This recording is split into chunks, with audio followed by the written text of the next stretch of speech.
মুর্শিদাবাদ জেলার ভরতপুর থানার উদ্যোগে স্বাস্থ্য পরীক্ষা শিবির অনুষ্ঠিত হল বৃহস্পতিবার।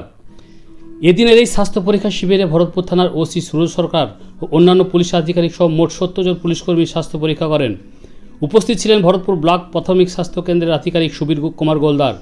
এই স্বাস্থ্য শিবিরের মূল উদ্দেশ্য ছিল কীভাবে ভরতপুর থানার পুলিশ কর্মীদের সুস্থ রাখা যায় এবং কার কী স্বাস্থ্যের সমস্যা আছে তা নিজকে জানা ও সচেতন হওয়া, তাদের কীভাবে স্বাস্থ্যের সমস্যার সমাধান করা যায় এবং সে বিষয়ে স্বাস্থ্যকর্মীদের থেকে উপদেশ নেওয়া, নিজের কাজের প্রতি স্বাস্থ্যকে সুস্থ রেখে যাতে পরিষেবা দেওয়া যায়, সেই ছিল মূল উদ্দেশ্য।